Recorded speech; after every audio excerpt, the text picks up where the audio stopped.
Hi hello வணக்கம் நண்பர்களே. Welcome to நலம் தரும் சமையல் சேனல். இன்றைக்கி நம்ம ராகி சேமியா புட்டு எப்படி பண்ண போகிறோம் தான் பார்க்க போகிறோம். ஒரு 5 பேர் சாப்பிட்ணுன்னா ஆவரேஜாக சாப்பிடுவாங்கன்னா 2 பாக்கெட் சேமியா போதும். நல்லா சாப்பிடுவாங்கன்னா 2.5 பாக்கெட் சேமியா எடுத்துக்கலாம். நான் எங்களுக்கு 1.5 பாக்கெட் சேமியா போதும், நான் அவ்வளோதான் எடுத்திருக்கேன். அதுக்கப்புறம் அதை ஒரு பவுலில் நல்லா தண்ணி எடுத்துக்கிட்டு சால்ட்டு கொஞ்சம் ஆட் பண்ணிக்கிறேன்.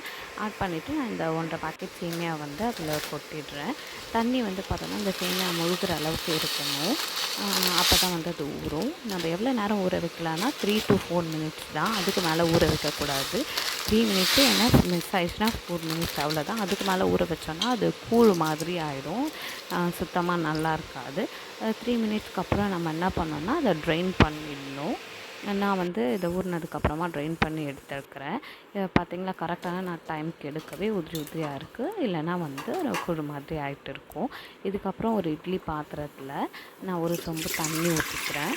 தண்ணி ஊற்றிக்கிட்டு இட்லி தட்டை வச்சு புட்டு துணியை வச்சு ஆவி கட்டிடுறேன். ஜென்ரலாக காடா துணியில் நம்ம புட்டு மாவுலாம் ஆவி கட்டினா நல்லது. பட் நாங்கள் ஆல்ரெடி இந்த துணி யூஸ் பண்ணதுனால இதை நான் ஈரம் பண்ணி இந்த ஊற வச்ச ராகி சேமியாவை இதில் போட்டு துணியை நல்லா கவர் பண்ணி இந்த ராகி சேமியா நான் ஆவி கட்ட போகிறேன்.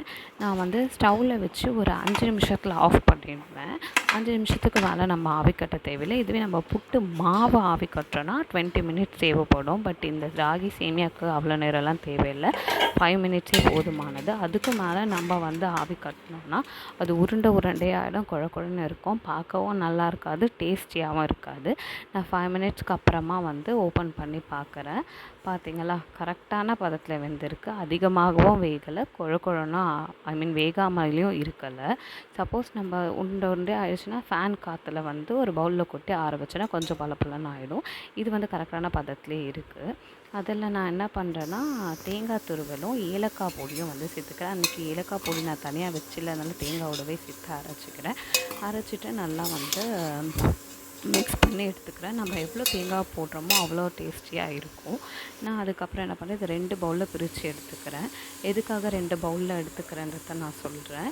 பெரிய பவுல் பெரியவங்களுக்கும், சின்னது குழந்தைங்களுக்கும். பெரியவங்களுக்கு பார்த்தோன்னா நான் ஒயிட் சுகர் ஆட் பண்ணிப்பேன். என் பசங்களுக்கு பார்த்திங்கன்னா நாட்டு சக்கரை போட்டு தருவேன்.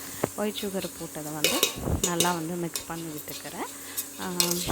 ஏன்னா அவங்க அப்பத்துலேருந்தே சின்ன வயசுலேருந்தே ஒயிட் சுகர் சாப்பிட்டே பழகிட்டாங்க. நாட்டு சக்கரை அவங்களால திடீர்னு சாப்பிட முடியல. என் பசங்களுக்கு நான் நாட்டு சக்கரை கொடுத்தே பழகிட்டேன். ஸோ அவங்களுக்கு நாட்டு சக்கரை போட்டு கலந்துக்கிறேங்க. அவ்வளோதாங்க, சிம்பிளான டேஸ்டியான ஹெல்த்தியான டிஷ்ஷுங்க.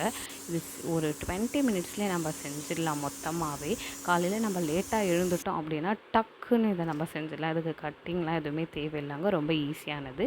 என்னுடைய வீடியோ உங்களுக்கு பிடிச்சிருந்தால் லைக் பண்ணுங்கள், ஷேர் பண்ணுங்கள் அண்ட் சப்ஸ்கிரைப் பண்ணுங்கள். தேங்க்யூ.